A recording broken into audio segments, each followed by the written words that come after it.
Looks like we can finally put a stop to all of the bad trade proposals for Alvin Kamara because it looks like he and the New Orleans Saints are in for a big-time rebound season. We got all of that and a little bit of lagniappe for you on today's episode of Locked On Saints. You are Locked On Saints, your daily New Orleans Saints podcast. Part of the Locked On Podcast Network, your team every day.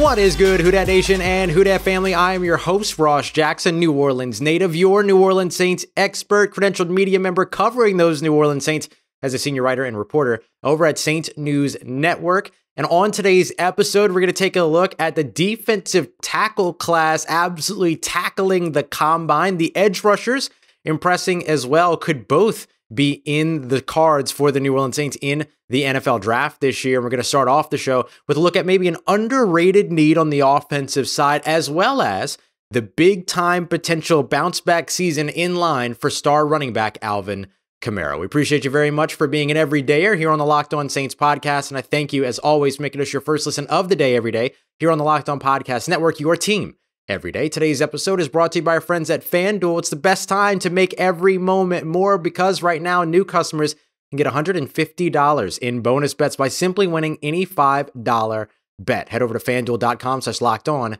to get started today. So for the New Orleans Saints, we can stop all the crazy trade proposals, right? I don't know if you saw one that was out there a while back. The Baltimore Ravens sending a 2024 7th round pick for star running back Alvin Kamara from the New Orleans Saints. Yeah, that was an actual trade proposal idea that was pitched out there. Not real, just people speculating and things like that. But we can finally put an end to it, okay? It looks like Alvin Kamara is not going anywhere when it comes to the New Orleans Saints. And that's great news for the New Orleans Saints. And it could be really good news for Alvin Kamara as well. Looking for a bounce back season. And he might be in line for one because of the upcoming offensive changes. Now, we kind of broke this down when we went through all of our combine rumors stuff in the beginning of yesterday's episode, but I wanted to dive a little bit deeper into this topic.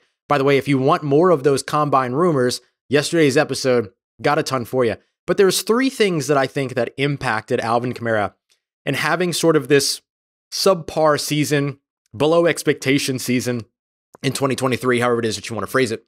And I want to look at all three of those things and how they're potentially aided going into 2024. Now, one factor that can't be changed is age, but Alvin Kamara's not that old, didn't come into the NFL with a lot of wear and tear either, despite, transferring and all those other things, just didn't have a ton of wear and tear. Is one of the reasons why the Saints liked him so much, especially with everything that he was able to do with the ball in his hands.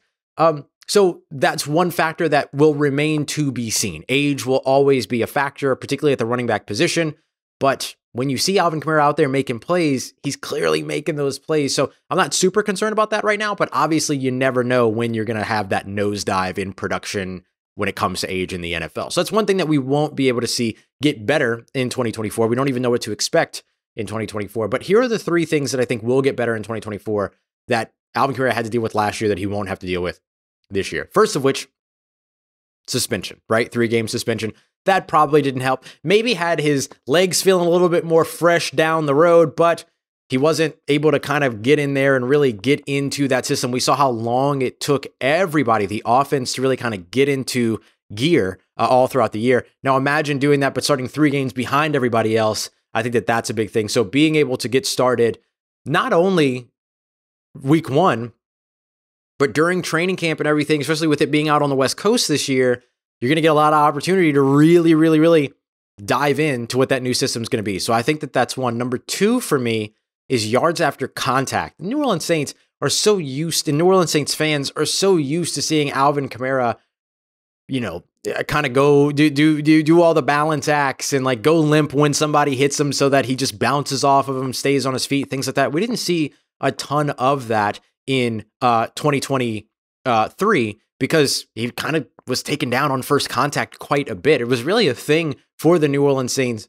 running backs as a whole this year and this past season. And so I look at that as something that the Saints will be able to aid and will get better in 2024. It's not that he's not going to get hit in 2024. Defenses are still going to want to put a licking on him. But for me, it's getting him out in space, right?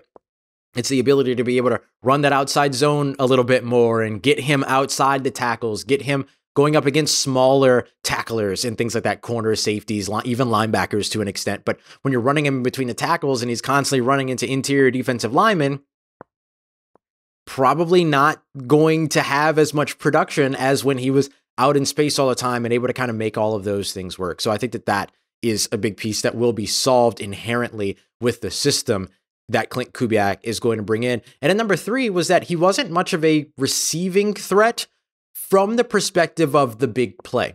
Now, he had a lot of catches. He had one game where he had, 13 catches when he came back from Derek Carr and everything. But all of his catches were a lot of these kind of like check down situations with just trying to get out of trouble and stuff like that. So when you see improvement in the offensive line, which kind of goes to that second point as well about, yards after contact and everything.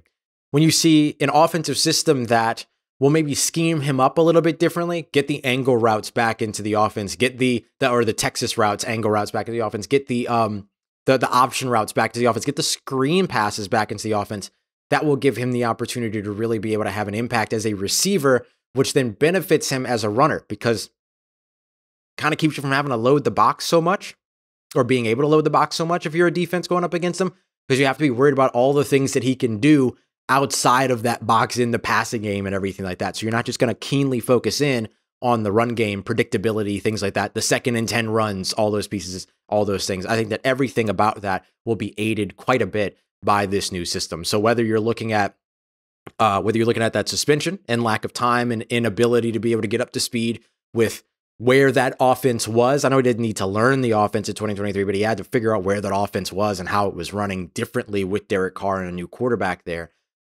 So that, not a factor in 2024. You have the opportunity to pick up the new system. The new system itself should allow him to be able to maximize what he does out in space. That solves the yards after contact problem.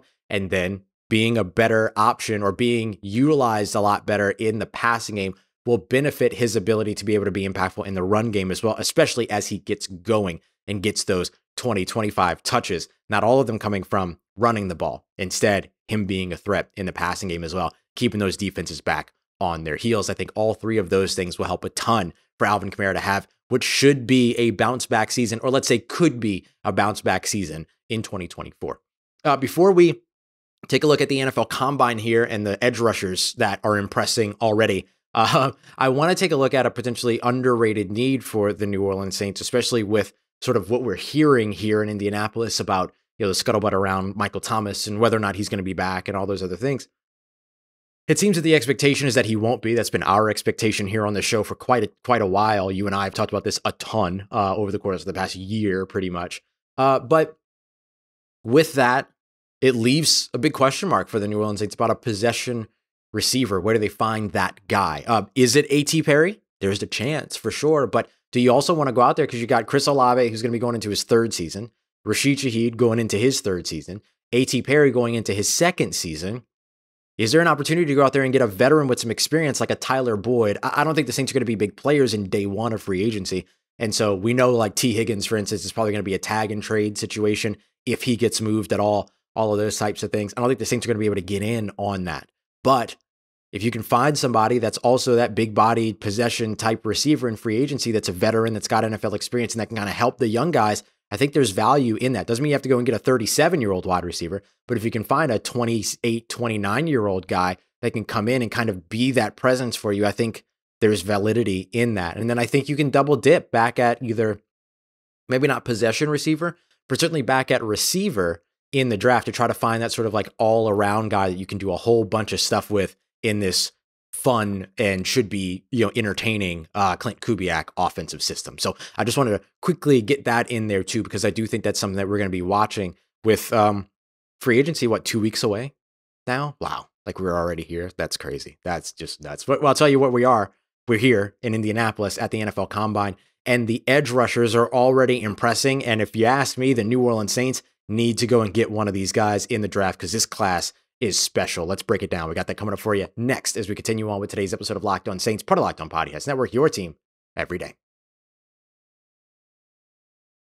Today's episode of Locked On Saints is brought to you by our friends at FanDuel, America's #1 sportsbook. And right now you can get buckets with the official sports betting partner here on the Locked On Podcast Network. With the NBA season rolling along, this is the perfect time to get in on FanDuel because there's so much going on. Whether you want to bet on the Boston Celtics to win the Eastern Conference, maybe you like, the Boston Celtics to even win the championship. You can get in on all that and much more over at FanDuel. And right now, if you're a new customer, it gets even better. $150 in bonus bets you can get if you win a $5 bet. That's it. Your first $5 bet, if you win that, $150 goes to you if that bet wins. How awesome is that? Then you can get into a whole bunch more with your favorite NBA players and teams, including quick bets, live same game parlays, exclusive props, and much more. So go and check them out today. FanDuel.com/lockedon. That's where you're going to want to go to get started. Make yourself a winner with FanDuel, the NBA's official sportsbook partner. All right, family, the edge rushing class for the 2024 NFL draft class has been awesome here in Indianapolis, and the New Orleans Saints need to get their hands on one of these guys. First round, second round, fifth round, I don't care. Get yourself an edge rusher from this class. We're going to be breaking down some of the top performers that have won their way into the hearts of hopefully the New Orleans Saints so far here in Indianapolis as drills get underway. We got that coming up for you today. We appreciate you very much, as always, for being here with us. Make sure you go and check out the Locked On Sports Today 24/7 national sports YouTube stream, the first of its kind on YouTube. And you can figure out everything going on from a whole bunch of different spots and a whole bunch of different teams on that, as well as we're all here covering this NFL Combine. So go and subscribe today, Locked On Sports Today on YouTube. All right, so I want to take a look at some of the top performers when it comes to edge rushers. We know that this is a spot where the New Orleans Saints can certainly use some youth, use some help, things like that. We know that the Saints are going to be fine having Cam Jordan on the defensive line. They're going to be fine with Carl Granderson over there. Both of those contracts have been restructured. They are set for 2024. No surprises there at all. But I do think that adding talent, and maybe a variety of different types of talent, mind you, over the course of this offseason is good. And I think you can find that. It's an okay edge rusher class of free agents, but this edge rusher class of NFL draft prospects is outstanding. So let's take a look at some of the top performers here. I want to start off with a couple of guys that we've talked about a bunch. Jared Verse, the edge rusher from Florida State, as well as Laiatu Latu, the edge rusher out of UCLA. Jared Verse, the third fastest 40 time. So you like a 40 time when it comes to an edge rusher. You want to be able to see them get from point A to point B quickly and be able to do that. Look good running drills, things like that as well. Laiatu Latu, the edge rusher out of UCLA, a 4.64. So he was, I would call it, tied for 5th or 6th on the list. Jared Verse with his 4.58 was 3rd on the list, just 0.01 seconds behind Mo Kamara. This is a guy that we've mocked to the Saints before. The edge rusher out of Colorado State, impressing with a 4.75 40-yard dash. Again, really good speed there. Smaller guy, kind of challenges the Saints prototype a little bit, but maybe with the success of a Zach Bond that we saw last year, a guy like Mo Kamara could potentially make sense for New Orleans. And he is a guy that has very, very much been helping himself out quite a bit. But I don't know if anybody's helping himself out more than Penn State edge rusher Chop Robinson out of this group. A 4.48 40, the best of the class. You get to the vertical leap, respectable 34.5 inches on that one. You take a look at the broad jump, tied for the top mark there, 10 foot 8 inches. I mean, those are good metrics to see. You want to see speed from your edge rushers, and you want to see explosiveness. And explosion can be measured by looking at things like that vertical leap and that broad jump. What can you do from a standstill, right off the line? What's your get off look like when it comes to these edge rushers? You get a little bit of a glimpse of that when you see guys perform incredibly well when it comes to the vertical leap as well as the broad jump. Another guy that has helped himself out quite a bit throughout this process too has been Missouri edge rusher Darius Robinson. Now, we talked about him before because we really liked what we saw from him during the Senior Bowl and everything. And then he shows up at 6'4", weighing in at 285 pounds. And all of a sudden it's like, oh, wait a minute. We thought maybe he wouldn't necessarily check that height weight box, right? That prototype box for New Orleans, but it looks like he has. Now, the one thing that I will say is a little bit raw, right? Didn't start playing football until his junior year of high school, but it's moldable when you have that. And he can play anywhere. They've put him, he's rushed on the inside. He's rushed at 5-eye. At 2-eye. He's rushed at the 5 tech. He's rushed from outside in a wide 9. So he's moved up and down the line of scrimmage on the defensive line and has served a lot of different roles. So you got versatility. You got coachability. You have a guy that was able to put on weight, add, change his frame, change his body, all those things, got good command of himself in that way. Now he's testing well.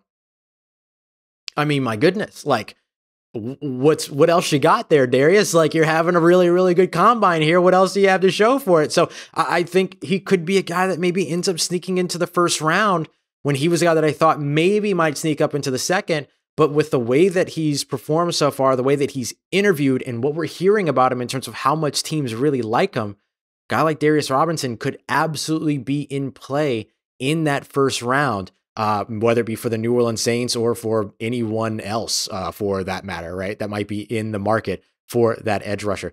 So you got 35-inch vertical there, pretty respectable. Again, just a little bit above where Chop Robinson was, who's having a great combine so far.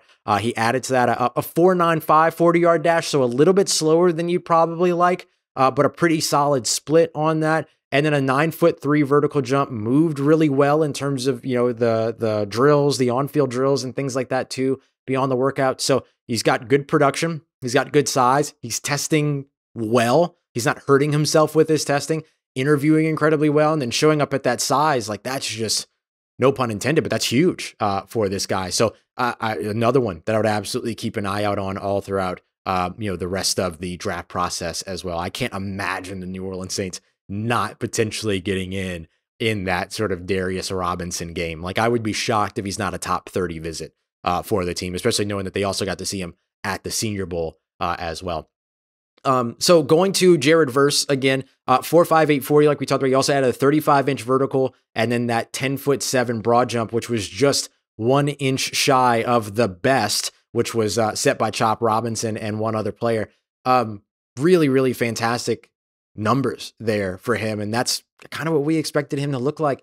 So again, you've got production from him. You've got versatility from him. You've got these great testing metrics from him as well. So there's a lot of stuff that's working out well for him. And I don't want to go too far without mentioning another guy that could potentially convince the New Orleans Saints to break their prototype. That's Alabama edge rusher Dallas Turner. Dallas Turner with a 40.5-inch vertical leap. So what does that mean, Ross? Why do you care about a vertical leap when it comes to that in edge rusher? Well, there's actually two things. So I'm going to be a little bit pedantic first and say you want a guy that can jump, so maybe he can get his hands in passing lanes so that if he can't get to the quarterback, he can still potentially affect the play. So that's my super shallow analysis one there. But then, as we mentioned before, explosion, right? You want to see that explosivity from these players and their ability to be able to, really jump off the line of scrimmage and really be able to, maybe immediately win off the line of scrimmage because of that. Then you add, good 40 times, you had good speed, you had good, hand fighting abilities and things like that, especially as a speed rusher. Like,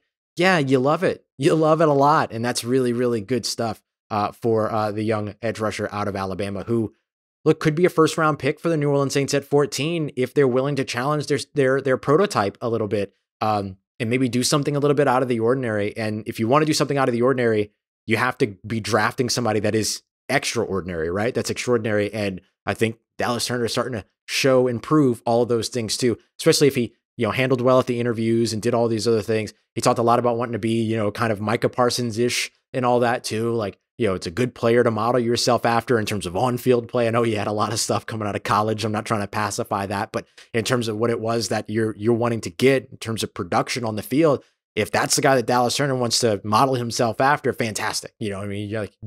Nobody's going to be mad at that. So whether you're looking at the first round or the second round, there's a real opportunity, or maybe even later in the draft, honestly, there's a real opportunity to bolster your pass rush in this year's draft. And I think that the New Orleans Saints need to believe what these prospects are showing them they are here in Indianapolis. Coming up next, let's take a look at the defensive tackles. Could that potentially be a spot where the New Orleans Saints are convinced to invest again? It's all got to start with one potential outgoing free agent, though. We got that coming up for you as we continue on and wrap up today's episode of Locked On Saints, part of Locked On Podcast Network, your team every day. This show is sponsored by BetterHelp. BetterHelp Therapy Online is awesome. It's been awesome to me. I think it could be awesome for you as well, especially if you're interested in trying therapy. This is absolutely the place that you should go. I'm helping you think about things beyond just, what might be the matter or anything like that, but like, what are the things that you should be focusing on? Like if you had an extra hour in your day, how would you spend it? You want to spend it on something constructive, something positive, something that builds you up. But in order for you to do that, you got to be able to properly identify what matters to you so that you can then do more of that. And therapy can absolutely help you get there. So if you think about therapy, again, BetterHelp is absolutely a place to give a try. It's online.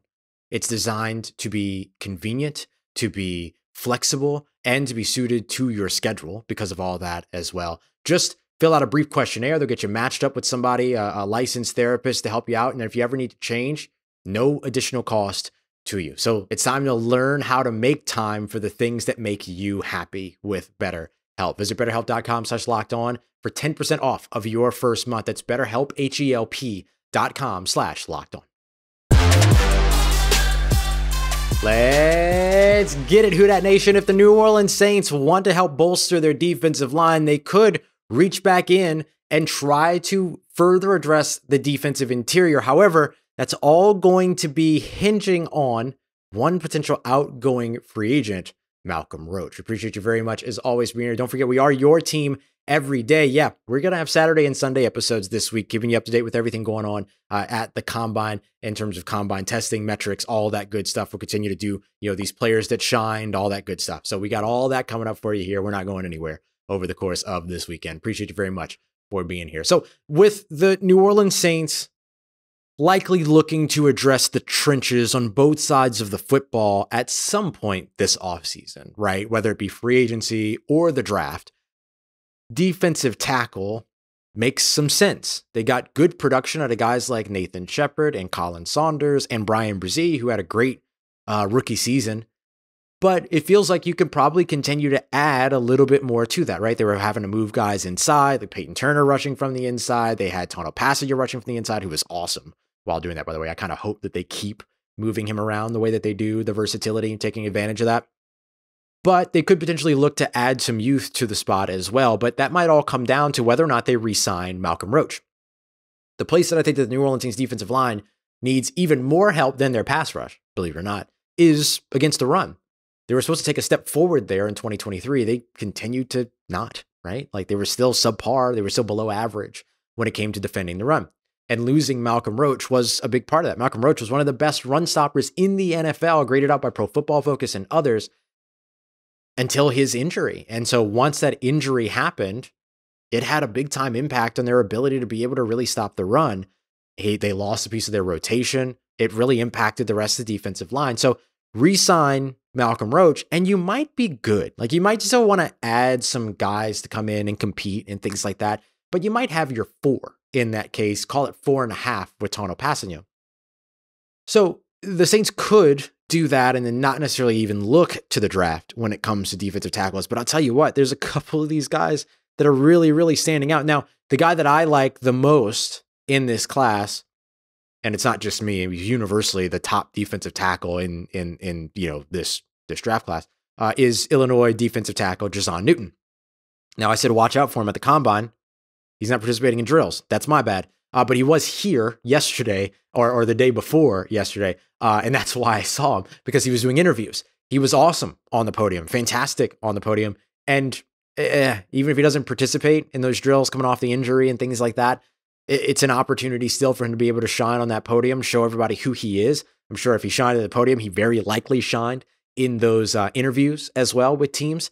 And so even though he didn't get out there on the workouts and on-field drills and things like that, there will be those top 30 visits. There'll be more opportunities to go and visit players where they are. And there'll also be opportunities to, see what you find on tape, of course, like he's already played. So you can also go and look at all that. So not testing, unfortunately, so we don't get to see the pretty numbers and everything that are around there. But one guy that is making a lot of noise right now is the guy that I thought would probably be like a 3rd round pick. He might jump up into the 2nd round. And if the Saints like him enough, he could be somebody that they drafted 45 in the 2nd round.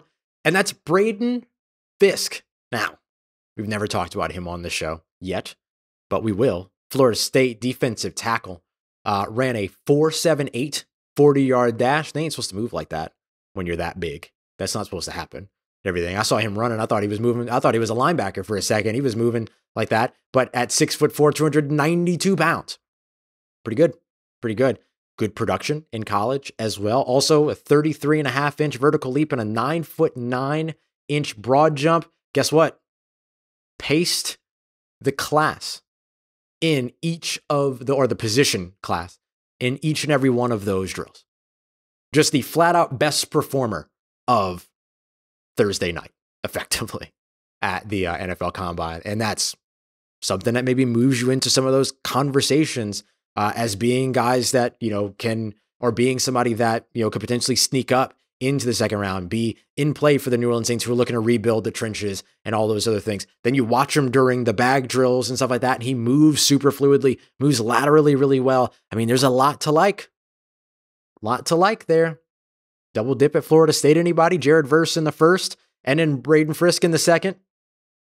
No, I'm just playing. I don't think you need to do that. I think you got to go offensive tackle at some point. You got to go offensive line at some point too. But we'll see, right? We'll see how free agency impacts all that. Another guy that I've liked throughout this draft process is Byron Murphy II. No, not that Byron Murphy.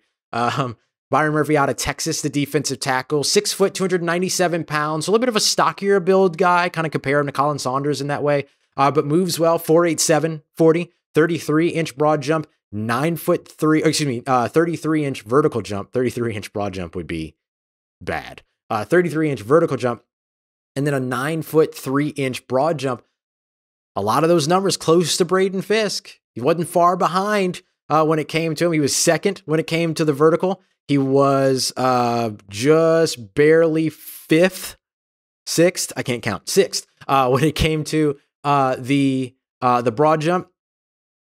A lot to like there. So look, this defensive tackle class, along with really just the entire defensive line class, could be really intriguing if you're the New Orleans Saints, and certainly is intriguing for any team that's in need at those positions. So if the Saints want to bolster their pass rush, they want to bolster their run game, and don't necessarily get it done in free agency or see an opportunity to continue to add to that in the NFL draft, should be a very, very good class of players to get all that done. Still have linebackers to test after I record this. And then moving into tomorrow, you've got moving into Friday, you've got secondary players, all that other stuff. So we'll continue to break all that down going into Saturday and Sunday. Could the New Orleans Saints be swayed by the incredible workouts of some wide receivers? Could they be swayed by the incredible workouts of some secondary players?